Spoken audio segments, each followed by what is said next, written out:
आएंगे जी, इस्लामाबाद भी आएंगे, लेकिन गुजरेंगे वहां से और आपको बाद में पता चलेगा कि मैं आया था वहां पे। सर मतलब टायर पंचर करवाना पड़ेगा आपका। टायर पंचर करवा दें जी किसी तरह आप, लेकिन टायर फिर मेरे बेटे लगाना भी पड़ेगा सर बंदा ले आएंगे, कोई मसला नहीं। अच्छा, शान को तो अब टायर बदलने की आदत है ना, जब से इसको सुनने को मिला ना अपना टायर खुद ही चेंज करो ओके जी, तो देखिए ओके सर। 1935 का एक्ट है, reserve bank of India create कर दिया, और जी सर। साथ इन्होंने यहाँ पे सुप्रीम कोर्ट का सिस्टम लगा दिया। Sorry sorry sorry sorry, supreme court नहीं, क्या कह रहा हूं मैं, कह रहा हूं ओमान और सॉरी एडन, ADEN, एडन और बर्मा को सेपरेट कर दिया इंडिया से।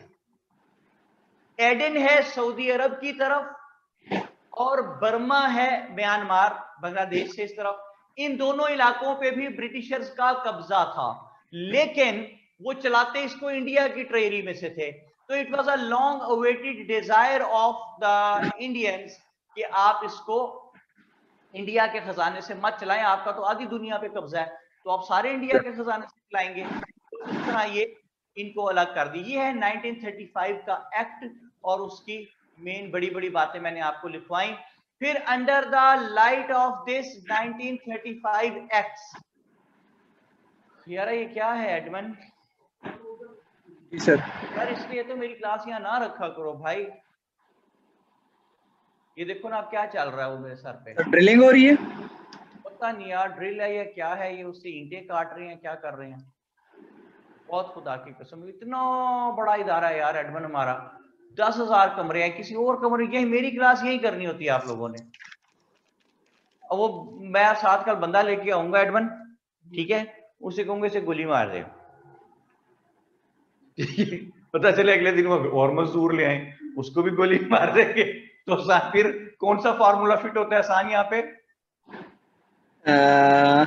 जुर्म छोटा, सजा जुर्म छोटा, बड़ी। सदा बड़ी सर, बाबा जी वाला। बाबा ऐसी जी वाला। गोली नहीं मार देंगे। गाली में। अच्छा जी, है की कहना भाई, वो कह रहे हैं कि कूड़ा है, कूड़ा सट जाने अही गोले नहीं मार दे। बाबा बड़ा खतरनाक बाबे होते हैं बस। अच्छा जी, ट्रू सर। तो मैं ये कह रहा हूं कि जब 35 का एक्ट बन गया, फिर इस एक्ट की रोशनी में 1936-37 के इलेक्शंस करवाए गए। इन इलेक्शंस में हुई दोनों मेजर पार्टीज की बड़ी बेइज्जती, कांग्रेस की भी और मुस्लिम लीग की भी।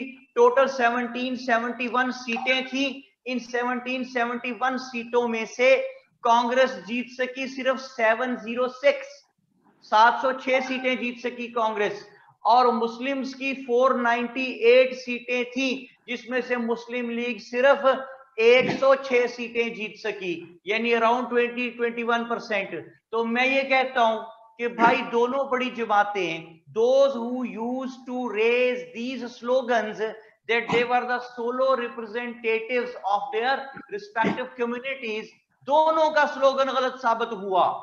कांग्रेस को भी बेइज्जती हुई, मुस्लिम लीग की भी बेइज्जती हुई, लेकिन still Congress managed to form its government in 7 provinces, जैसे कि टोटल सीटें बेटा 498 थी जी हाँ। अच्छा, जैसे कि सर ये बाकी सीटें कौन जीता था? बाकी, बाकी सीट्स कौन जीता था? हाँ वेरी गुड क्वेश्चन। बाकी देखे, हिंदू महासभा ने भी जीती सीटें उधर से, इधर से मजलिस अहरार थी, पंजाब में यूनियनिस्ट पार्टी थी, ठीक है, KPK में खदरपोश थे, खिदमतगार खुदाई खिदमतगार खदरपोश, ठीक है, और सिंध में एक और पार्टी थी, सिंध में मुसलमानों की ही, उनका नाम मेरे ज़हन में नहीं आ रहा, नोट्स में कुछ लिखा हुआ, तो और जमीयत उलमा हिंद थी। ये काफी अच्छा, फिर मुसलमान काफी सारे जो हैं वो अबुल कलाम आजाद के साथ थे, जो कि कांग्रेस को वोट डाल देते थे कुछ मुसलमान। बहुत बटे हुई थी मुस्लिम लीग ना, मुसलमान बटे हुए थे, हिंदूज भी बटे हुए थे, इसलिए इनको अपनी अपनी सारी सीटें नहीं मिल सकी थी। Still Congress manage to form its government in 7 provinces, जिसमें बॉम्बे है, मद्रास है, CP है, UP है, बिहार है, ठीक है, NWFP है, 7 प्रोविंसेस में इन्होंने अपनी हुकूमतें कांग्रेस ने बना ली। फिर जब इन 7 प्रोविंसेस में इन्होंने हुकूमतें बना ली, then they started reflecting brutalities upon the Muslims in those areas, जहां जहां इन 7 प्रोविंसेस में इनकी हुकूमत थी। फॉर एग्जाम्पल, इन्होंने कहा कि हर सरकारी बिल्डिंग के ऊपर कांग्रेस का झंडा लगेगा भाई, कांग्रेस का। तो देखिए इस वक्त पाकिस्तान में PTI की हुकूमत है, ठीक है, लेकिन हर सरकारी बिल्डिंग के ऊपर पाकिस्तान का झंडा लहराता है, जी सर। पार्टी का झंडा नहीं होता। जी सर। ठीक है, तो होना चाहिए था ब्रिटिश इंडिया का झंडा, इन्होंने हर जगह लगा दिया अपना झंडा, कांग्रेस का। तो जब जिन्ना ने पूछा कि भाई ये आपने कांग्रेस का झंडा क्यों लगा दिया, तो Nehru provided the most non serious answer of the history and he said कि Jinnah, it is a 3 coloured flag of Congress which gives a beautiful aesthetic look. अब ये तो कोई बात नहीं है। फिर उन्होंने क्या किया कि मुसलमानों को उन्होंने मजबूर किया कि जो भी इदारे हैं सुबह वहां पे आके वंदे मातरम पढ़ा जाए। Vande Mataram is a song which was written by a Bengali शायर हुज नेम वॉज चैटर्जी।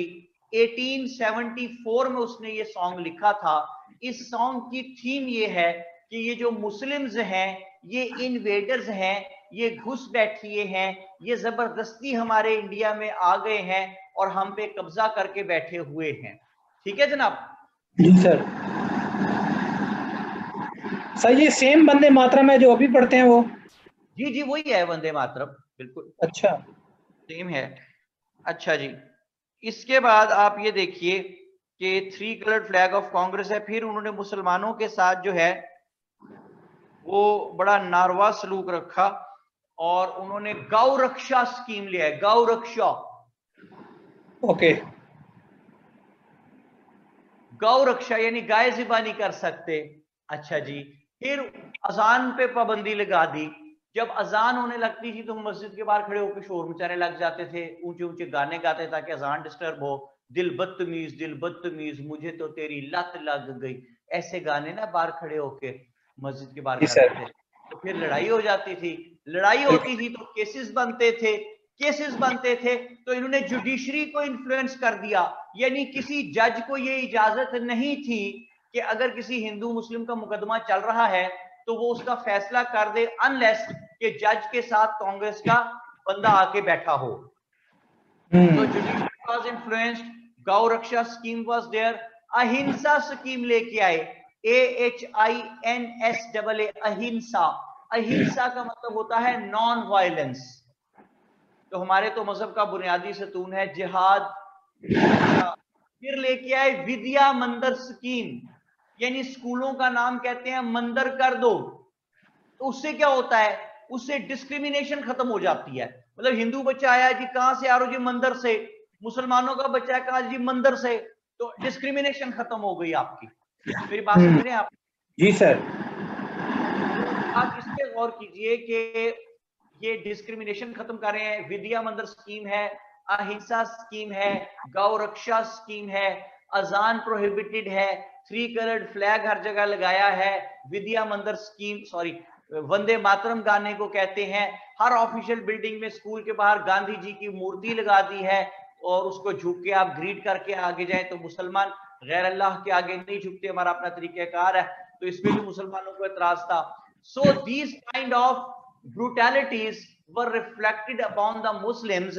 और जब मुसलमान इस पे एतराज करते थे तो वो कहते थे कि भाई ये तो होगा, ये तो होगा। तो जब जिना, और जिना क्या कहते थे उन्हें? जिना कहते थे कि भाई ये तो किसी किताब में नहीं लिखा। ठीक है, और कोई बात समझ में आती है भाई? जी सर, चलती फिरती मैयतें हैं सर। ऐसे में जिना ने और मुस्लिम लीग की एलीट ने एक कमेटी बनाई। कमेटी का नाम रखा Pirpur committee. Pirpur committee, Pirpur committee. This committee was headed by a person whose name was राजा मेहदी अली खान।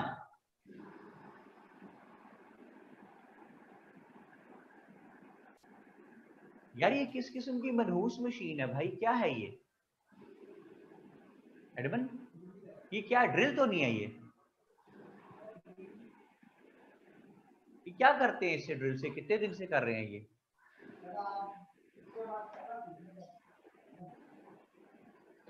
अच्छा, धमकी के बाद पहला दिन था, तो नई धमकी दे आई यार। तो तेरा फायदा क्या इतना डाउन होने का बेटा? सर आप माल रोड वाले कैंपस में हैं? हाँ हाँ जी, हाँ जी, माल रोड वाला है। और जी कौन सा सर। कैंपस है? नहीं सर, इनका वो दूसरा भी तो है, वो गार्डन टाउन में, आई थिंक सो। गुलबर्ग हाँ में है। हाँ, आप गुलबर्ग में, सॉरी। ऑफिस है। आप वहां भी आए हुए हैं, गुलबर्ग वाले में भी? नहीं सर, उधर मैं नहीं आया, मैं इस वाले में आया था। अच्छा अच्छा। नहीं, इधर आपने रेगुलर क्लासेस ली थी कोई दो चार, नो नो नो सर, नहीं ली। या एडमिशन लेने आए थे आप सिर्फ?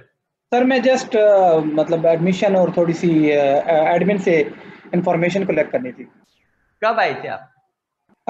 सर मैं आया था अगस्त के पहले वीक में। चलो, कोरोना सबसाइड हो गया हुआ था काफी। जी जी, काफ़ी ज़्यादा। उस वक्त काम चल रहा था अकेडमी में, कंस्ट्रक्शन हो रही थी काफ़ी, पेंट्स वेरी गुड। वगैरह और। अच्छा, लेकिन हमें नहीं मिले आप आके? सर एक्चुअली मैं एडमिन पे गया था, एडमिन ऑफिस में गया था, और हाँ। रिसेप्शन पे कुछ इन्फॉर्मेशन ली, तो फिर बस मैं वापस आ गया था।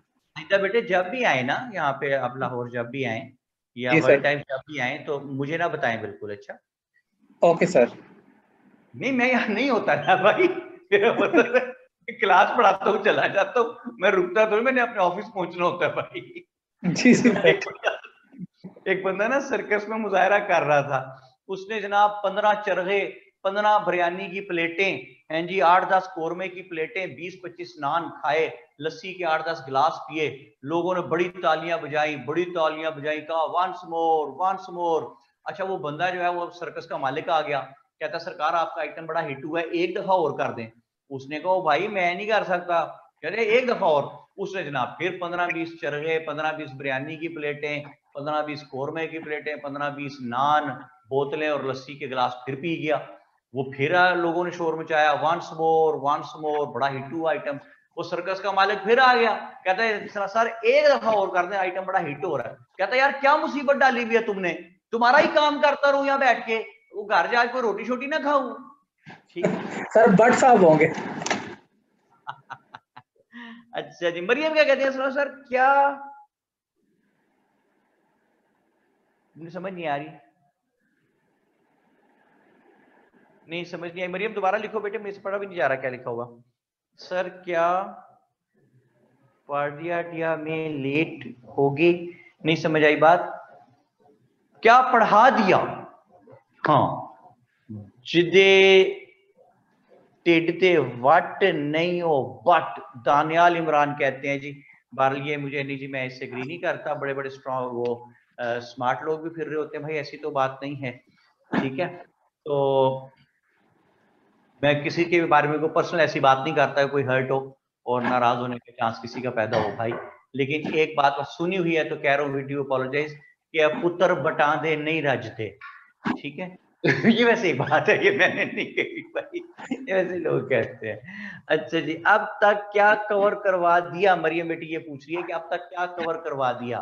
मरियम, अब यू हैव रिसेंटली ज्वाइंट, तो बेटे हम पहुंचे हुए हैं 1939 में। लो जी, ये 1936, 37, 39 के ये जो 2 साल हैं जिनमें जी सर। कांग्रेस की हुकूमतें थी 7 प्रोविंसेस में, इनको कहते हैं कांग्रेस मिनिस्ट्रीज का दौर। ठीक है जी, क्या कहते हैं जी? जी, कांग्रेस मिनिस्ट्रीज का दौर। हाँ जी। तो इसमें इन्होंने मुसलमानों पे बड़े जुल्म ढाए, तो मुस्लिम लीग की एलीट ने पीरपुर कमेटी बनाई। It was headed by a person Raja Mehdi Ali Khan. Committee बनाई और इसको कहा कि जा कमेटी जा। हैं जी हसन? जी सर। जा कमेटी जा। जा जा जा। नहीं, कबूतर नहीं है भाईजान, कमेटी है। अच्छा। ओके। अच्छा अच्छा। हसान साहब अपने साइड बिजनेस की मार्केटिंग भी करता रहता है कबूतरों की। कबूतर रखे हुए हैं हसान?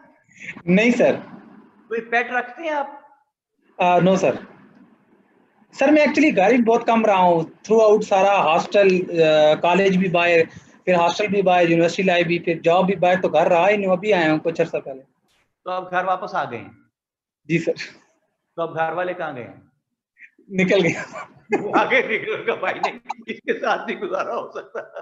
अरे तो बेटा तू हॉस्टल में ठीक था। तो अच्छा ये जी। 3 दिन से ज्यादा बर्दाश्त ही नहीं करते थे, मैंने बता दिया कि अब मैं इधर ही हूँ।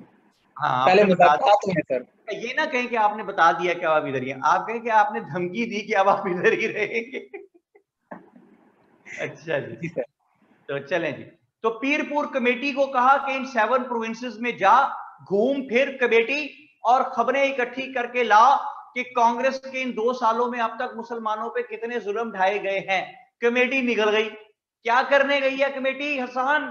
सर न्यूज़ कलेक्ट करने गई है कि क्या चल रहा है और कितने ज़्यादा मुसलमानों पे जुल्म हुए हैं, और उनकी इंटेंसिटी क्या है, उनकी क्वांटिटी क्या है, ताकि वो एक रिपोर्ट तैयार कर सकें। शाबाश, वेरी गुड। ऐसे में एक अजीबोगरीब वाकया पेश आया कि सेकेंड वर्ल्ड वॉर स्टार्ट होगी दुनिया में, एंड जी sir. Second world war started knocking at the doors of the subcontinent. Second world war started knocking at the doors of the subcontinent. इस जुमले को समझे, इसलिए कि सेकेंड वर्ल्ड वॉर में जर्मनी और जापान एलाई थे, एक तरफ थे, उधर इंग्लैंड थे। इंग्लैंड की जर्मनी से लड़ाई हो रही यूरोप में, दोनों एक दूसरे को मार रहे हैं, बहुत नुकसान पहुंचा रहे हैं। तो जर्मनी ने अपने एलाई जापान को कहा कि जयपू, जयपू क्या कहता है आसान उसे? जयपू। जयपू।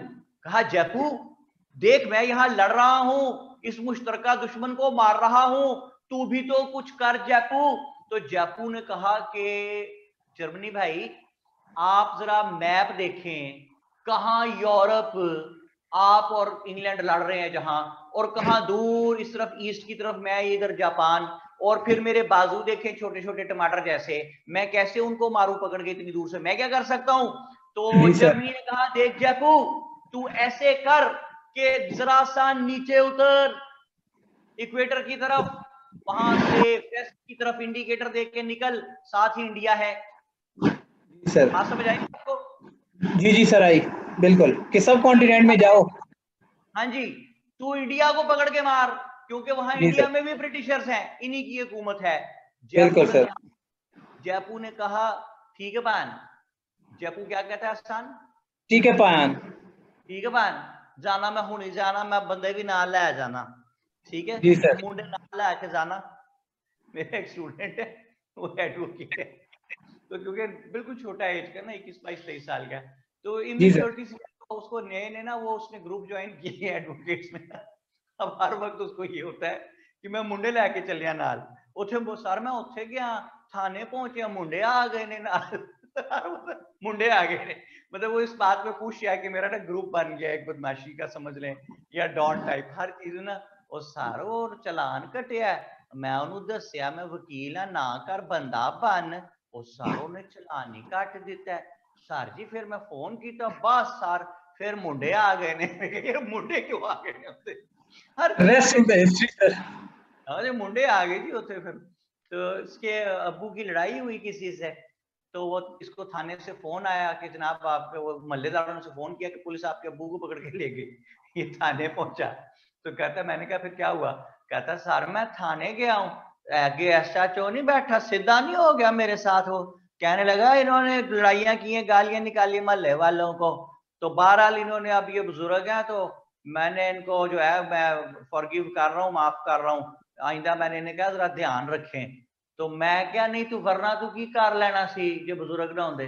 कहता सर मुझे कहने लगा मैंने एफआईआर दे देनी थी। मैं कहा जब प्यो दे दे एफआईआर। मैंने कहा फिर? कहता सर फिर उन्हें देती एफआईआर। मैंने कहा यार वो चपला छोड़ रहा था अब्बा, तूने अब्बा फंसवा दिया, एफआईआर करवा दी। कहता सर जी फिर उसे मुंडे आ गए। मैं कहा मुंडे आ गए होंगे भाई फिर। तो पिछले दिन ना उसके रिश्ते की कोई बात चल रही थी, तो कहता सर अब्बा जी ने बड़ा डांटा कि फलां जगह रिश्ता नहीं कर रहा। तो मैंने कहा मुंडे नहीं आए तेरे वहां पे, वहां आते ना मुंडे, ताकि अब्बा जी उन्हें बताते कि कैसे दखल देते हैं। ओके जी। तो जी सर। अब्बा जनाब पर सेब साहब कहते हैं अब्बा कटवा दिया, कटवा नहीं दिया, फंसवा दिया बेचारा जेल में। अच्छा बात, तो फिर फोन करे सर जी वो अबू को, उन्होंने सर जी को कि यार अब मुंडे कहाँ है, इस वक्त मुंडिया नु कहो ना, तो मुंडे आ गए बाजी। अच्छा जी, तो पीरपुर कमेटी ने रिपोर्ट देनी थी, लेकिन जापान ने सोचा कि मैं जाके इधर इंडिया में मारता हूं इंग्लैंड को। ब्रिटिश गवर्नमेंट को लगा पता कि जापान हमारी तरफ चल पड़ा है, तो ब्रिटिश गवर्नमेंट ने फौरी तौर पे in order to create some pressure on Japan, British government ने स्टेटमेंट दी। Lord Charles Illingworth, Lord Charles Illingworth viceroy है इंडिया में, उसने स्टेटमेंट दी कि भाई जी in this war Indians are with us. तो कांग्रेस ने कहा भाई हम कोई आपके साथ नहीं है, thank you very much, sorry. तो ब्रिटिश गवर्नमेंट ने कहा बेवकूफो, क्या कहा ब्रिटिश गवर्नमेंट ने? बेवकूफो, बेवकूफो, तुम हमारे साथ हो या नहीं हो ये कहने के लिए हमें तुम्हारी इजाजत की जरूरत नहीं है, because we are the central government and you are the provincial government. तो whatsoever the central government says, provincial government has to obey that. तो इसलिए तुम हमारे अंडर हो और हम जो भी कहें तुम्हें उसको मानना पड़ेगा भाई। तो ब्रिटिश गवर्नमेंट ने जब ये कहा तो कांग्रेस का ग्रैंडर देखें बतौर पॉलिटिकल पार्टी यहाँ पे, उन्होंने कहा अच्छा हम इसीलिए तुम्हारे अंडर है ना कि हम प्रोविंशियल गवर्नमेंट हैं। उसने कहा यस, उन्होंने, कांग्रेस ने कहा ये लो हमने रिजाइन किया। तो रिजाइन कर दिया कांग्रेस मिनिस्ट्री से उन्होंने।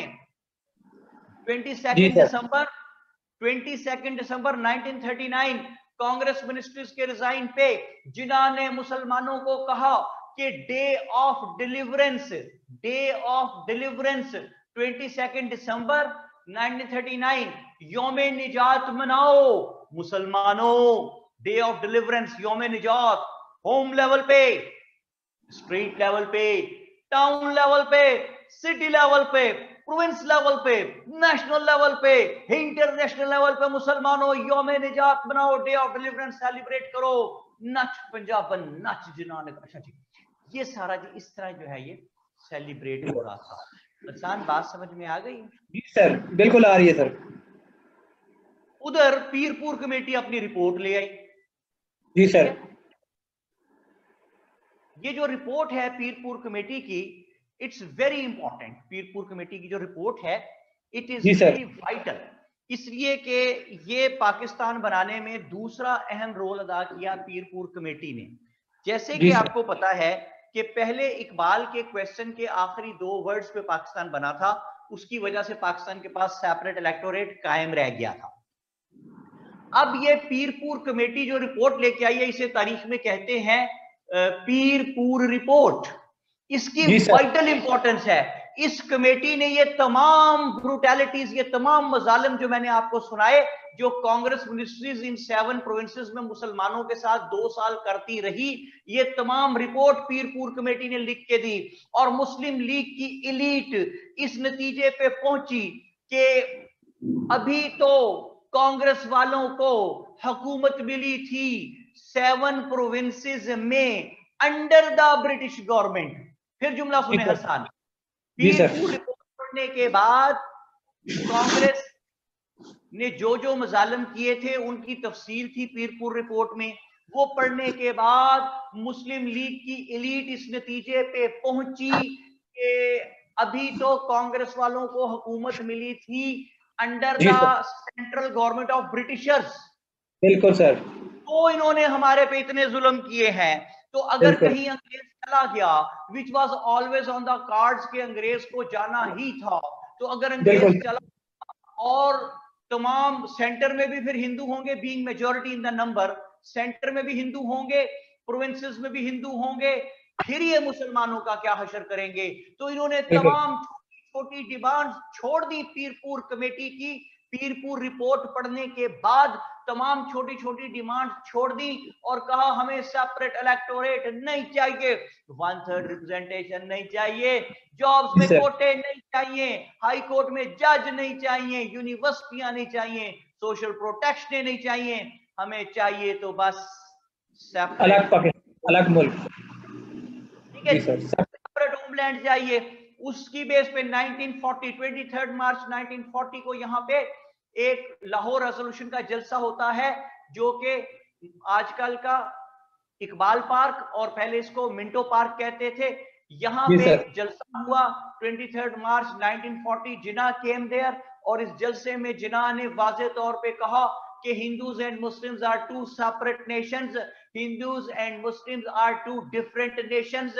ठीक है जी। जी और सर। जिन्ना ने कहा, जुमला सुने, कि the 2.5 years rule of Congress was a soaring experience for the Muslims, and it has created the fear of Hindu domination in our minds.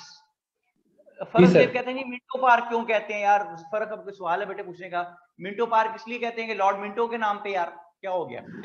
अच्छा जी, तो ये जिन्ना ने कहा। फिर इस लाहौर रेजोल्यूशन के अल्फाज सुनिए कि it is the considered view, ये लिखा हुआ है आपके पास नोट्स में, it is the considered view of this session of AIML, all India Muslim league, that the northwestern, present day Pakistan, and northeastern, present day Bangladesh, areas of the subcontinent where the Muslims are numerically in majority should be consolidated to form independent states where constituent units would be sovereign.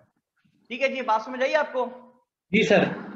ये Lahore resolution है। Immediately it was seconded by the elite class leaders of the Muslims, और अगले दिन press में, Hindu press जो है specially, उसने खुद ही शोर मचा दिया कि जी पाकिस्तान रेजोल्यूशन पास हो गई, लूट गए जी, बर्बाद हो गए जी, पाकिस्तान रेजोल्यूशन पास हो गई, तूफान मच गया हर तरफ। एक ऐसे में ब्रिटिशर्स, क्योंकि सेकंड वर्ल्ड वॉर भी चल रही थी, तो Britishers wanted to calm down the people of subcontinent, तो उन्होंने यहाँ पे मार्च 1942 में एक भाई को भेजा जिसका नाम था Stafford Cripps.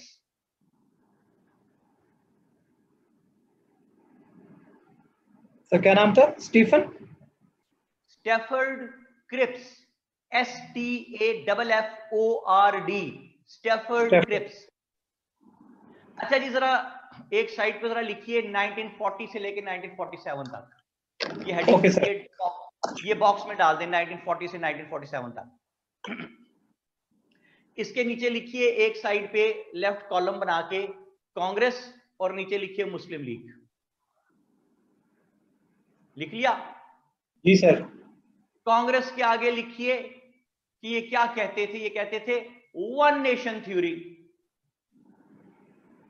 One nation theory plus quit India.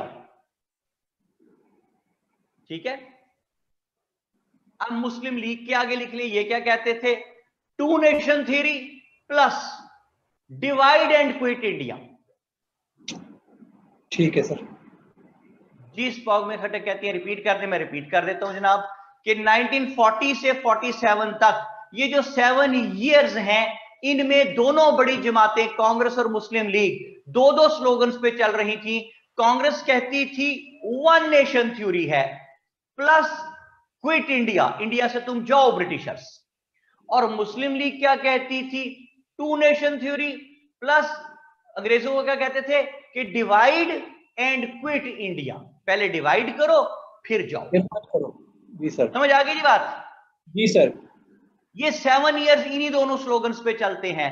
फिर फिर मार्च 1942 में सर स्टेफर्ड क्रिप्स यहां आता है। इसको तारीख में कहते हैं क्रिप्स मिशन। जी सर। क्रिप्स मिशन क्या है? क्रिप्स मिशन ये है कि स्टेफर्ड क्रिप्स यहां आके लोगों को कहता है कि आप नाराज ना हो, जो ही वर्ल्ड वार, ये वार खत्म होगी तो हम यहां तमाम प्रोविंसेस में इलेक्शन करवा देंगे, पहली बात। दूसरी बात क्या कहता है? कहता है कि we promise Indian dominion status, India को डोमिनियन स्टेटस दे। डोमिनियन स्टेटस क्या होता था कि आपको इंडिपेंडेंस मिल जाएगी, आप खुद अपने साथ कुछ किया करेंगे, लेकिन you will remain under the crown. हम चले जाएंगे यहां से, आप खुद ही अपना मुल्क चलाते रहेंगे, लेकिन आपकी इंडियन डोमिनियन जो है क्राउन के अंडर होगी। तो वो बड़ी अच्छी बात थी ये।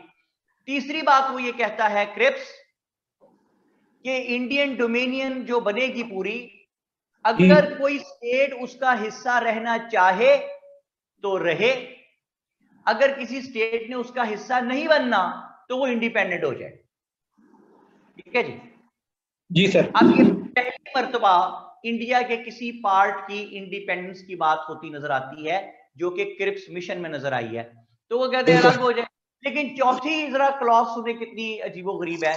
वो कहता है अगर किसी स्टेट ने अलग होना है ना, इंडिया से इंडिपेंडेंट रहना है, तो उसकी असेंबली के 60% मेंबर्स कहें, 60% मेंबर्स कहें कि हाँ हमने अलग होना है। लो जी, क्रिप्स मिशन के इस बात पे हिंदूज को तो आग लग गई, कांग्रेस को। उन्होंने इसका स्वीयर बायकॉट किया और उन्होंने कहा how dare the Britishers talked about the independence of any part of India. कैसे जुर्रत कैसे हुई किसी भी पार्ट की बात की, इंडिपेंडेंस की क्यों बात। अच्छा, दूसरी बात, मुस्लिम लीग ने भी बायकॉट कर दिया। हालांकि मुस्लिम लीग के तो स्टैंड्स के ये काफी नजदीक थी बात, क्यों हसन? जी सर।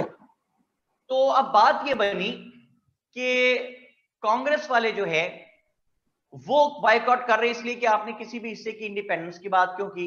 मुस्लिम लीग क्यों कर रही है? उसके तो स्टैंड्स के नजदीक है।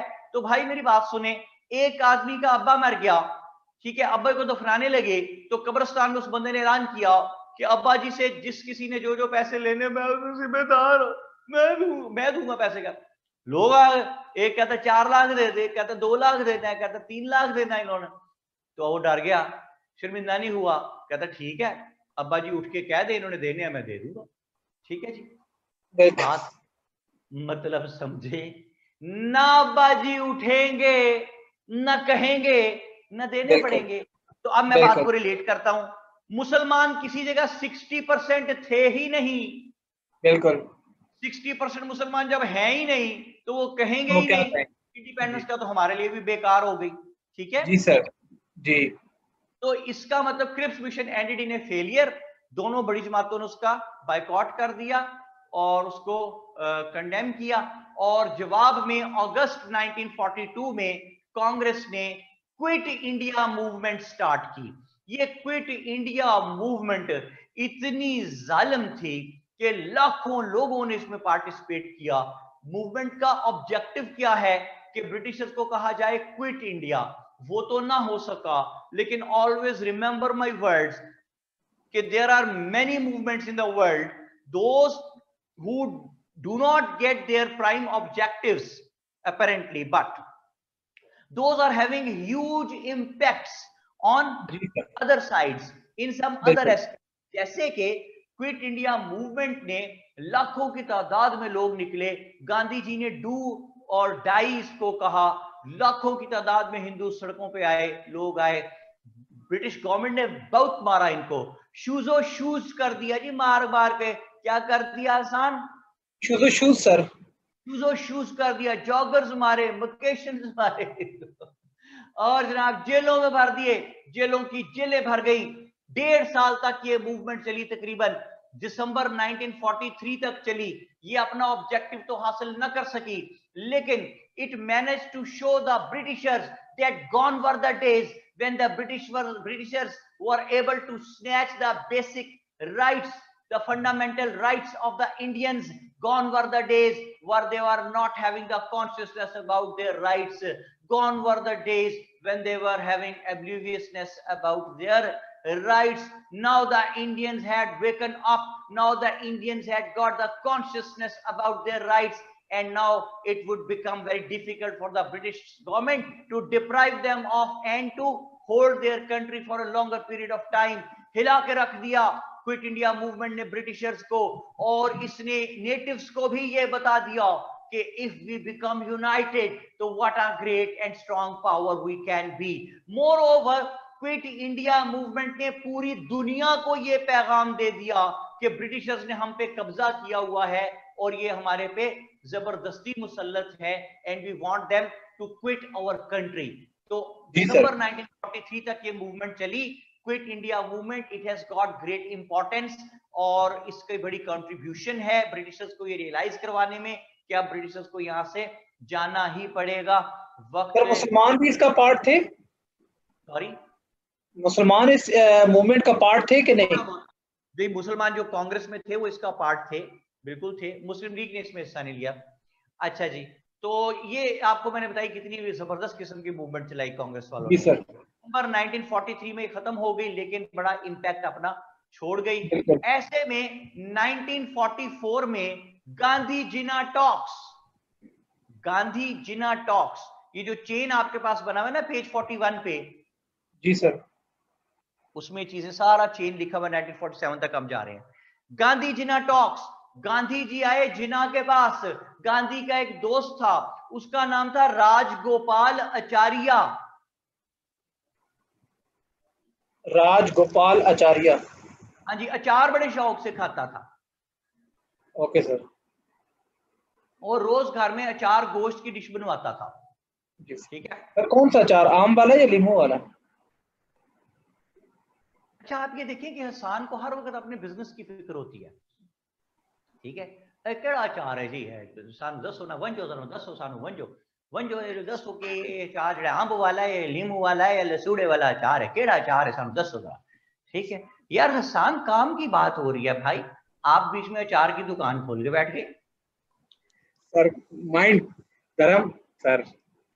हसान धंधा ये क्या गरम। होता है जुमला, इसका जरा मतलब बताएं हमें। चलो चलो वंजो है थो, वंजो इसका क्या मतलब है? सर जाए यहाँ से। जाए यहां से, ठीक है जी ना। वंजो, वंजो है थो, वंजो। अच्छा, और अगर जी। कहना हो कि बाहर जाके, अब देखो मैंने सीख लिया ना आसान से कि वंजो का मतलब है कि जाए यहां से। तो जी मेरे से कोई पूछे, क्या मैंने भी ये जबान सीख ली इनकी, तो मुझे कोई पूछे कि अगर किसी को कहना हो कमरे से जाओ यहां से, तो मैं कहूंगा वंजो, वंजो एथो, तो इसका मतलब है यहां से जाओ। तो फिर जी मुझे कोई सर। पूछेगा अच्छा जी, अगर बंदे के आप बाहर खड़े हैं और उसको अपने पास बुलाना है, तो फिर क्या कहेंगे? तो मैं दूर चला जाऊंगा और जाकर वंजो ओथो, नो तो नो वंजो सर, मैं वहां से कहूँगा जाओ, यहाँ आ जाओ। हाँ, फिर क्या कहेंगे आसान? सर एदिया, महदिया। ऐसे आओ। ये तो जी हमें भी एदिया। पता है, अच्छे हाँ, ये क्या बड़ी टर्मिनोलॉजी बताई तूने, ये तो हमें बड़ा है, सर अच्छे मैं हाँ। सर हम फारसी थोड़े ना बोलते हैं, हम पंजाबी बोलते हैं, वो भी लाहौरी की एक शाख ही आ गई, ये समझ ले, पंजाबी की हाँ एक शाख है हमारी। हाँ, ऐदा ते औदा, है ना। जी सर। यार कल को फैसलाबाद का स्टूडेंट थे ना मेरे साथ यहाँ पे, ऐदा ऐदा, या अच्छा कोई और बैच था मुझे याद नहीं। ऐदा ते औदा ते ऐथे ते औथे की हैगा यार, बुरा हाल बौंके दिहाड़े जी, चंद्रे न्याणे हैगे। अच्छा जी, छोड़े इसे। क्या बात हुई? राजगोपाल आचार्य, जी सर। राजगोपाल आचार्य आ गया, जिना को कहने लगा यार चार गोश्त खिलाओ। अच्छा नहीं निका, एक दफा फिर जिना को बेवकूफ बनाने आए। जंगवी डायलेक्ट इन चकवाल। हाँ जी, चकवाल में आप जंगवी डायलेक्ट बोलते हैं जी, ये क्या है? नो सर, नो सर, हाँ, ये माझी बोलते हैं इसको, बेसिकली ये नाजी, माझी, माझी। मांझी, सर इट्स फोटोहारी, आप कह लें, फोटोहारी की एक टाइप है पोटोहारी पंजाबी की की। टाइप है ना, पोटोहारी की एक टाइप है। सर इसको फोटोहारी पंजाबी की एक टाइप है ये। एक सेकंड, हम कहते हैं कि पोटोहारी की टाइप है, लेकिन हसान कहता है पोटोहारी की एक टाइप है, पोटोहारी।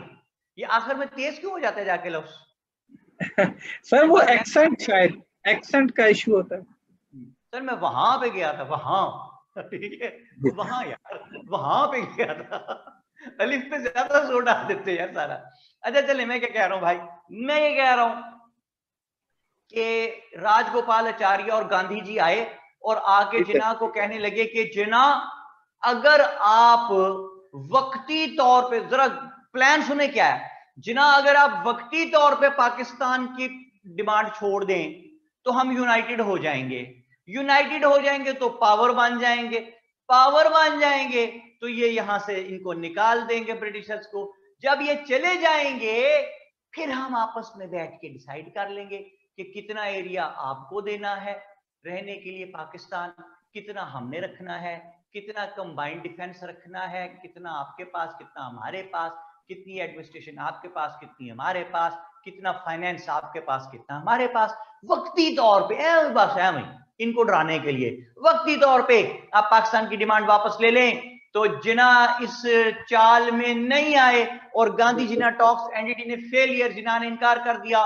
वो चाहते क्या थे? वो ये चाहते थे कि एक दफा जिना कह दे कि हाँ ठीक है हमने छोड़ी पाकिस्तान की डिमांड, तो उसके बाद जब बात होगी कभी, ब्रिटिशर जब चले जाएंगे तो हम कहेंगे भाई ये पाकिस्तान वाली बात तो आपने खत्म कर दी थी। मेरी बात बिल्कुल। सुनिए आप। जी सर, This is उन पर what ट्रस्ट नहीं किया जा they had सकता था। already done. This is what they had already done with the Muslims in Lucknow जी सर, Pact. कि बिल्कुल। सारी बातें हमारी मान ली थी, बाद में जब eight the time of performance of the promise Nehru report में तो मुकर गए, कहते कोई सेपरेट इलेक्टोरेट नहीं होना चाहिए इनके लिए, कोई 1/3 रिप्रेजेंटेशन नहीं देनी। बात समझ रहे हैं आप? जी सर, बिल्कुल, उन पर ट्रस्ट नहीं किया जा सकता था सर। जी बिल्कुल। तो जिना नहीं माने जी, तो Gandhi Jinnah talks 1944 ended in a failure. फिर 1945 में ब्रिटिश गवर्नमेंट एक और कोशिश करती है और शिमला में शिमला कॉन्फ्रेंस होती है 1945 में। It was headed bye Lord Wavell. मेरी बात को याद रखिएगा कि तारीख में 3 दफा शिमला का मेनली जिक्र मिलता है। एक शिमला डेलीगेशन 1906, दूसरा ये शिमला कॉन्फ्रेंस 1945 और तीसरा Shimla agreement 1972 which took place between Zulfikar Ali Bhutto and Indira Gandhi, जिसमें हमने POWs प्रिजनर ऑफ वॉर हमारे जो है वो हमने वापस लिए थे भुट्टो साहब ने। अच्छा जी, तो मैं क्या कह रहा हूं, 1945 Shimla conference headed by Lord Wavell. इसमें उन्होंने बहुत खुले दिल का मुजाहरा किया ब्रिटिशर्स ने कि किसी तरह इनको काम डाउन कर दिया जाए लोकल्स को। उन्होंने कहा कि लोकलो, क्या कहता है लॉर्ड वेवल? लोगो, लोकलो, लोकलो, ओके, लोकलो, लोकल्स है ना? जी जी सर, लोकलो। कहता है लोकलो।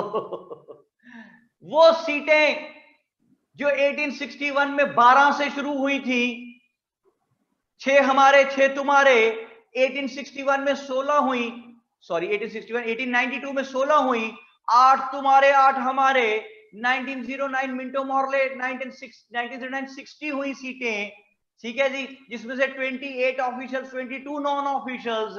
फिर 1919 मॉन्टेगो चेम्सफोर्ड, फिर 1935 का एक्ट जिसमें हमारे तुम्हारे थे लोग, अब सब तुम्हारे। 1945 शिमला कॉन्फ्रेंस कहता है जितनी सीटें लेजिस्लेटिव काउंसिल की सब तुम्हारी, सब तुम ले लो, क्योंकि ये वतन तुम्हारा है, हम हैं। ठीक है जी। तो उसने कहा भाई सब सीटें तुम्हारी, लेकिन हमारा एक आदमी गवर्नर जनरल। ठीक है जी। मोर ओवर, अच्छा यहां तक तो बहुत अच्छी थी बात। आगे बात खराब हुई। आगे बात खराब कैसे हुई? कहता है 50-50 सीटें तुम दोनों की, कांग्रेस की, हिंदूज की और मुस्लिम्स की, 50-50। तो कांग्रेस ने इस पे बड़ा स्वीयरली रिएक्ट किया, बाइकॉट किया, और उन्होंने कहा कैसे भाई 50-50, तुमने मुसलमानों को तो 1/4 है, हम उन्हें 1/4 देने को तैयार नहीं, तुम हमारे बराबर ला रहे हो 50-50। वो एक ही सफ में खड़े कर दिए महमूद और याज, ना कोई बंदा रहा ना कोई बंदा नवाज। तो कांग्रेस ने बायकॉट कर दिया, मुस्लिम लीग ने भी बायकॉट कर दिया। मुस्लिम लीग ने क्यों बायकॉट किया? इन्होंने कहा भाई, जिन्ना ने कहा आपने यूनियनिस्ट पार्टी को बुला के क्यों बिठाया हुआ है? जिन्ना ने कहा मुस्लिम लीग के पैनल से अगर कोई बात करेगा तो सिर्फ मुस्लिम लीग करेगी मुसलमानों के लिए बात, ठीक है, मुसलमानों के लिए अगर कोई बात करेगा तो सिर्फ मुस्लिम लीग करेगी, यूनियनिस्ट पार्टी नहीं करेगी। तो इस बात पे जिन्ना ने वॉकआउट कर दिया वहां से। जिन्ना पे रिजिडिटी का इल्जाम भी लगा, लेकिन जिन्ना ने कहा कि नहीं, मुस्लिम लीग ही मुसलमानों की रिप्रेजेंटेटिव ऑर्गेनाइजेशन होगी। अच्छा जी, फिर 1945-46 के इलेक्शंस हुए और इन इलेक्शंस में कांग्रेस ने भी बहुत सी सीटें जीती, मुस्लिम लीग ने भी बहुत सी सीटें जीती, और बोथ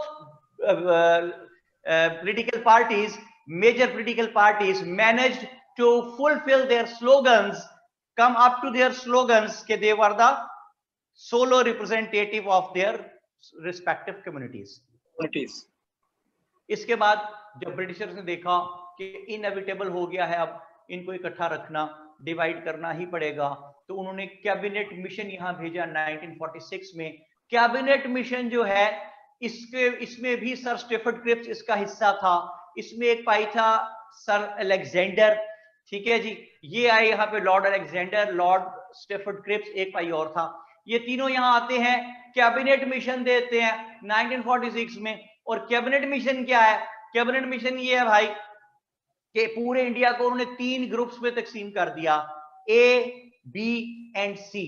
ए में उन्होंने रखे हिंदू मेजॉरिटी डिस्ट्रिक्ट्स, बी में उन्होंने रखे मुस्लिम मेजॉरिटी डिस्ट्रिक्ट्स और सी में उन्होंने रखा बिहार एंड आसाम। ये ऑलमोस्ट पार्टीशन का एक ऐलान था, जिसका बाकायदा ऐलान जो है वो 3 जून 1947 को किया गया। 3 जून 47, 3 जून प्लान इसको कहते हैं। इसको मेनन्स फार्मूला भी कहते हैं, MENON, मेनन, मेनन्स फार्मूला, क्योंकि इस भाई का नाम था VP मेनन। 3 जून प्लान जिस वक्त हसन साहब बना है ना, जी सर, तो it was already made, it had already made clear that no local would be able to know the plan unless it would be disclosed. किसी लोकल लीडर को नहीं बताया जाएगा जब तक फाइनलाइज नहीं हो जाएगा। But what a irony of the fact कि जिस जगह लॉर्ड माउंटबेटन के घर में ये प्लान बन रहा था, तो लॉर्ड माउंटबेटन के घर में ठहरा हुआ था नेहरू, और the only Indian in the staff of Lord Mountbatten was VP Menon.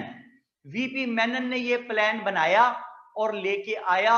Nehru ने देखा, नेहरू ने एडिट किया उसको, दोबारा VP मेनन ने बनाया, फाइनलाइज हुआ। लॉर्ड माउंटबेटन जहाज में बैठा, इंग्लैंड पहुंचा और हाउस ऑफ लॉर्ड से 7 मिनट्स में ये सारा अप्रूव किया। इंग्लैंड का प्राइम मिनिस्टर था उस वक्त लॉर्ड एटली, ATLEE, लॉर्ड एटली। इसने ना फटाफट साइन किए। लॉर्ड माउंटबेटन वो 3 जून डॉक्यूमेंट साइन होके वापस लेके आया, और यहाँ पे बड़े बड़े जो लीडर थे, गांधी था, पटेल थे, जिन्ना थे, लियाकत अली खान वगैरह, इनको वो प्लान डिस्क्लोज किया गया और जिन्ना ने भी इसको एक्सेप्ट किया, सबने एक्सेप्ट किया। 3 जून प्लान की डिटेल सुन ले।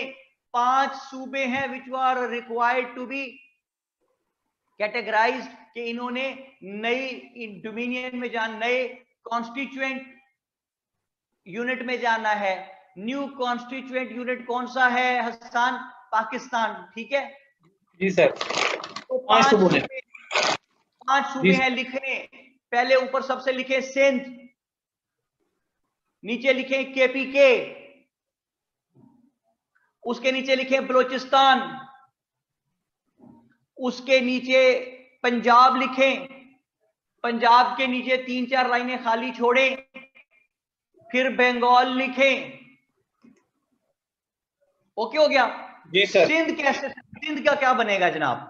सिंध को कहा कि सिंध तेरी लेजिस्लेटिव काउंसिल फैसला करेगी कि तूने एग्जिस्टिंग कॉन्स्टिट्यूएंट असेंबली के साथ रहना है, एग्जिस्टिंग जो इंडिया है, या न्यू कॉन्स्टिट्यूएंट असेंबली के साथ रहना है जो पाकिस्तान है।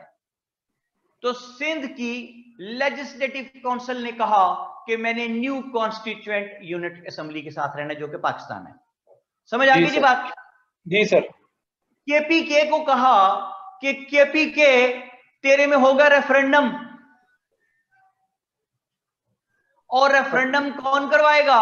रेफरेंडम करवाएगा सेम इलेक्टोरल कॉलेज जिसने 1945-46 के इलेक्शंस करवाए थे। सेम इलेक्टोरल कॉलेज 1945-46 के जिसने इलेक्शंस करवाए थे। अच्छा जी, बलोचिस्तान का फैसला कैसे होगा?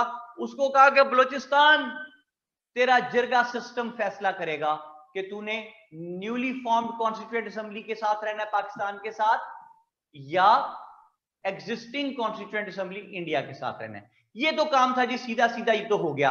अब है रौला पंजाब और बंगाल का, क्योंकि ये दोनों आपस में लगते हैं, इनमें लाइन लगानी पड़ेगी, डिमार्केशन करनी पड़ेगी, पंजाब में भी और बंगाल में भी। तो पंजाब को उन्होंने 2 डिस्ट्रिक्ट्स में तकसीम किया, हिंदू मेजॉरिटी डिस्ट्रिक्ट और मुस्लिम मेजॉरिटी डिस्ट्रिक्ट। इसी तरह बंगाल को भी 2 डिस्ट्रिक्ट्स में तकसीम किया, हिंदू मेजॉरिटी डिस्ट्रिक्ट और मुस्लिम मेजॉरिटी डिस्ट्रिक्ट। अच्छा, अब जब मुस्लिम मेजॉरिटी डिस्ट्रिक्ट को अलग करने के लिए लाइन लगाने गए वहां पे, तो लाइन कैसे लगाए? वहां तो ब्लड शेड हो रहा है, वहां तो चॉटिक सिचुएशन है, मेस फैला हुआ है, लड़ाइयां झगड़े हो रहे हैं, मार कुटाइयां। तो 1 हफ्ता ब्रिटिश गवर्नमेंट को समझना आई कि लाइन कहां लगानी है। बिलाखिर ब्रिटिश गवर्नमेंट ने यह फैसला किया कि यार जो इन्होंने बड़ी जमातों ने आपस में डिसाइड किया हुआ है कि कितने परसेंट हमारे पास और कितने परसेंट तुम्हारे पास, वहां लाइन लगा देते हैं। तो इन्होंने कहां डिसाइड किया था आपस में? लखनऊ पैक्ट 1916 में डिसाइड किया था। तो लखनऊ पैक्ट में मैंने कल आपको बार बार याद कराने की कोशिश की थी इसीलिए कि बंगाल में वी वर 53% और हम मान कितने पे गए थे? 40% पे। तो जो लाइन 53% पे लग के हमें इतना बंगाल मिलना चाहिए था, वो हमें इतना बंगाल मिला क्योंकि लाइन 40% पे लगाएगी, जो हमने खुद एग्री किया था लखनऊ पैक्ट में। एंड सेम पंजाब जहां पे हम 55% थे लखनऊ पैक्ट के मुताबिक और हमने उसको मान लिया था 50% पे, तो वो भी 5% हमारा नुकसान हो गया। आपने अक्सर सुना होगा कि जनाब लुधियाना, अमृतसर, जलंधर सारे सारे पाकिस्तान विच आने सीगे तो जनाब वो जिहड़ा हैगा सी ना लॉर्ड माउंटबैटन, वो जिहड़ा माउंटबैटन सीगा ਉਹਨੇ जनाब बेईमानी की हैगी सारी, तो पाकिस्तान के जिन्ने एरिए सीगे लुधियाना ये भी उधर कर दिता इंडिया वाले। नहीं, वो 5% में फॉल कर गए जो हमने खुद छोड़े हुए थे। मेरी बात समझ आई है साहब? तो जी सर, समझ आ गई। इकबाल लखनऊ पैक्ट के बहुत खिलाफ थे और वाकई आपने देखा कि even at the time of partition 1947 Lucknow pact proved fatal for the Muslims. they lost 13% land of Bengal and 5% of Punjab. जी सर। ठीक है सर, इसने जो गांधी साहब ने जो किया था, वो एडिट किया था, वो क्या किया था? पता नहीं, अब हमें तो नहीं पता ना जी उसका। वो तो फार्मूला या तो सामने आया होता ना कि ये नॉन एडिटेड था, ये एडिटेड है, वो तो हमें नहीं पता। सिर्फ यही पता है कि उसने किया था, उसने गांधी ने नहीं किया था, नेहरू था भाई। नेहरू ने, सॉरी सर, नेहरू ने। ले जनाब 1774 से स्टार्ट हुए, 1947 तक आए, पाकिस्तान बना लिया। ऐसे बनता पाकिस्तान। पाकिस्तानियों, अब आपने एक काम करना है कि आपने घबराना नहीं है। कॉलम वाइज आइए 1774 से 1947 तक, इससे फायदा उठाए। मैंने जो बातें आपको बताई हैं अभी फ्रेश है आपके माइंड्स में, इससे फायदा उठा लें। अभी आज कल तक के अंदर 1774 से 1947 तक ये सारे कॉलम्स पढ़ लीजिएगा, प्लीज पढ़ लीजिएगा। बहुत सी चीजें कॉमन निकल आएंगी और आपको बहुत फायदा पहुंचा देंगी। एक बात। दूसरी बात, एडवेंट ऑफ इस्लाम से चले 712 से 712 से 1206 तक पहुंचे, उस एरिया पे कमांड हासिल की। 1206 से 1526 तक आए, उस पे कमांड हासिल की। 1526 से 1857 तक आए, उस पे कमांड हासिल की। 1857 से 1947 तक चले तो आपने देखा कि इसके अंदर रेनेसेंस मूवमेंट्स थी, जिसमें सर सैयद अहमद खान थे, जिसमें दारुल उलूम देवबंद था, जिसमें नदवातुल उलमा था, जिसमें 1861 का लेजिस्लेटिव काउंसिल्स एक्ट था, 1892 का लेजिस्लेटिव काउंसिल्स एक्ट था, शिमला डेलीगेशन था, मिंटो मॉर्ले रिफॉर्म्स थी, लखनऊ पैक्ट था, मॉन्टीगो चैम्सफोर्ड रिफॉर्म्स थी, साइमन कमीशन था, दिल्ली प्रपोजल्स थे, नेहरू रिपोर्ट थी, 14 पॉइंट्स थे और राउंड टेबल कॉन्फ्रेंसेस थी जिनके अंदर कम्युनल अवार्ड और Poona pact, Gandhi Irwin pact भी थे। 1935 का एक्ट था। फिर उसकी रोशनी में 1936-37 के इलेक्शंस थे। फिर कांग्रेस मिनिस्ट्रीज का दौर था जो 1937 से 39 तक चला था। उस पे फिर पीरपुर कमेटी बनी, Pirpur report I. Second world war was knocking at the doors of सब कॉन्टिनेंट। तो यहां पे कांग्रेस ने अपनी मिनिस्ट्री से रिजाइन किया, डे ऑफ डिलीवरेंस सेलिब्रेट किया गया, 1940 लाहौर रेजोल्यूशन होती है और फिर दोनों बड़ी जमातें दो दो स्लोगन्स पे चली जाती हैं। कांग्रेस कहती है one nation theory and quit India, Muslim League कहती है two nation theory and divide and quit India, और फिर क्रिप्स मिशन है, क्विट इंडिया मूवमेंट है, गांधी जीना टॉक्स हैं, अचार गोश्त वाली, राजगोपाल आचार्य वाली, और फिर 1945 का शिमला कॉन्फ्रेंस है लॉर्ड वेवल वाली, 1945-46 के इलेक्शंस हैं, 46 का कैबिनेट मिशन है और 1947 3 जून प्लान है और फिर बन जाता है आपका हमारा, हम सबका पाकिस्तान, सबसे प्यारा पाकिस्तान। तो पाकिस्तान जिंदाबाद, जिंदाबाद। तो मैंने क्या कहना है जी, मैंने ये कहना है कि gentleman whatsoever we have tried to discuss till now, अब जब हमारी मुलाकात इंशाल्लाह ताला फजल खुदा बशर्ते जिंदगी होगी तो वो होगी इंग्लिश एस्से पे। और ये मैं आपको बता दूं कि आपके हौसले के लिए बता रहा हूं कि आज तक पिछले 16, 17, 18 साल में मेरा कोई स्टूडेंट इंग्लिश एस्से में फेल नहीं हुआ, ये मेरा रिकॉर्ड है। अब कोई आप में से कोई भी मेरा रिकॉर्ड तोड़ने की कोशिश ना करे, ठीक है sir? We are blessed sir, thank you.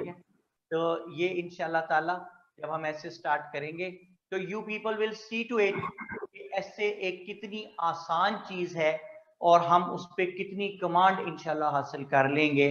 Please जहनों के अंदर कोई अनसर्टेनिटी ना रखना ऐसे के बारे में, ठीक है?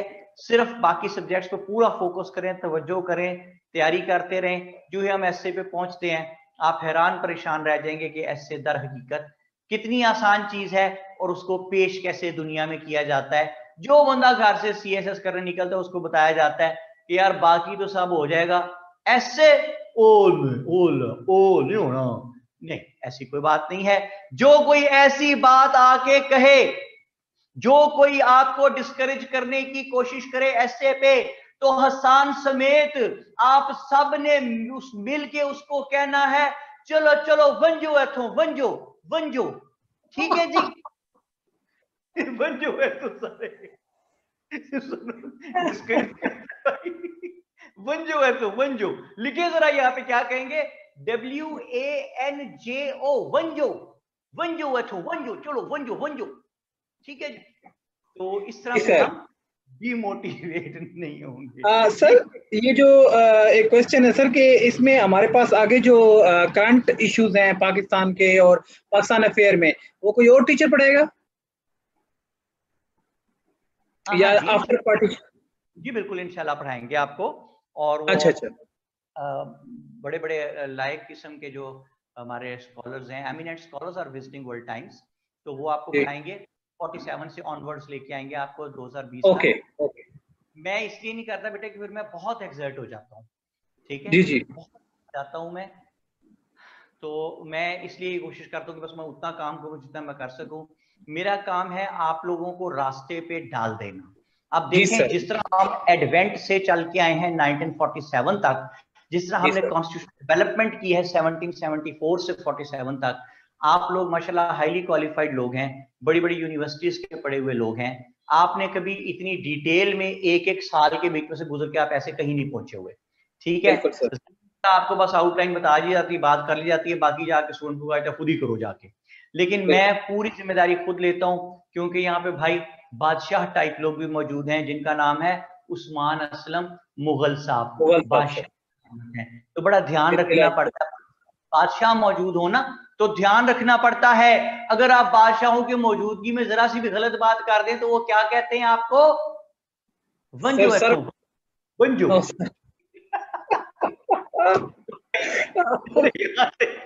मेरे यहाँ से वंजने का टाइम आ गया।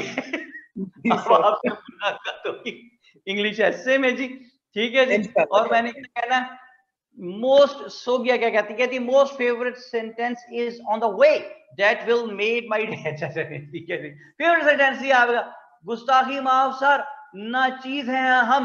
असलम मुगल साहब कहते हैं बेटे जिस दिन बादशाह ना चीज हो गए ना, उस दिन हम जो है ना हमें जिंदगी अजीज हो जाएगी उस दिन, अगर आप ना चीज हो गए, ठीक है? तो अभी मैं वंजने लगा हूं जी यहाँ से, और मैंने जाते हुए वंजते हुए क्या कहना है यहाँ से? मैंने कहना है gentleman whatsoever we have tried to discuss till now, we repeat it, complete it and concrete it and never let it know to anybody else कि how simple it is। oh सब कुछ क्या है वो बेकार है, बस you people are precious, कितने very very precious। so try to take good care of yourselves and try to become what the best possible sons or daughters of your parents, कि इसके अलावा न दुनिया में न आखिरत में कामयाबी का और कोई रास्ता नहीं है। मेरे पास अल्लाह पाक का करोड़ एहसान जितना अरूज है जितनी फैसिलिटीज हैं, जितनी रिस्पेक्ट है, ये सब एक ही वजह से है कि माँ बाप के साथ साये की तरह रहता था, उनको किसी बात पे इनकार नहीं करता था, उनका किसी बात पे दिल नहीं तोड़ता था, छोटी छोटी बात भी उनकी मैं अपने लिए ऐसे समझता था जैसे ये मेरी जिंदगी का फर्ज अव्वलीन है कि मैं ये छोटी सी बात जो माँ जी ने कही है, डैडी ने कही, इसको पूरा कर दूं किसी तरह। इसी वजह से अल्लाह पाक ने मुझे इतना नवाजा हुआ है, वरना मैं तो खलंडरा सा आदमी हूँ, पढ़ाई के भी खिलाफ हूँ, वाकई खिलाफ हूँ, हर वक्त मजाक करता रहता हूँ। तो ये इतनी इज्जत अल्लाह पाक ने इसीलिए दे रखी है, यहीं से कमाया है सब कुछ, अदर देन रिलीजियस जो आपकी इबादत हैं उसके अलावा दुनियावी बात मैं कर रहा हूँ। ठीक है जनाब, तो try to take good care of yourselves और माँ बाप की खिदमत किया करें, ढेर सारी खिदमत किया करें, जितनी कर सकते हैं उतनी कम से कम जरूर किया करें। आपको बहुत प्यार होगा माँ बाप से, लेकिन प्यार का इजहार किया करें, क्योंकि मोहब्बत इजहार मांगती है और बार बार मांगती है। दुनिया की मुकद्दस तरीन मोहब्बत जो अल्लाह पाक से होती है वो भी दिन में 5 बार इजहार मांगती है। तो मोहब्बत इजहार मांगती है, माँ से बाप से प्यार किया करें, बाहर जाएं कहीं वापस आए। आपके पास अभी स्टैब्लिशमेंट के फेज में ज्यादातर बच्चे, आपके पास जितने पैसे वैसे होते हैं बाप नहीं दिए होते, लेकिन उसमें से भी आते हुए अब्बाजी के लिए कुछ लेके आए।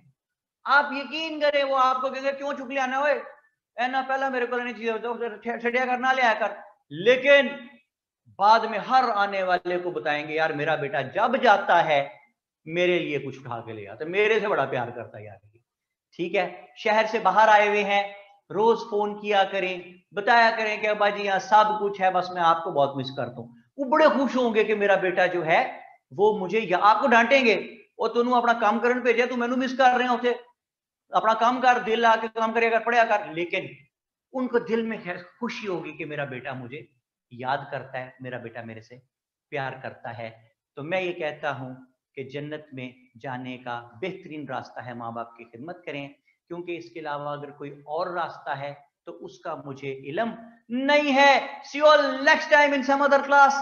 Till then, it's Salman Kazmi signing off. Thank you very much.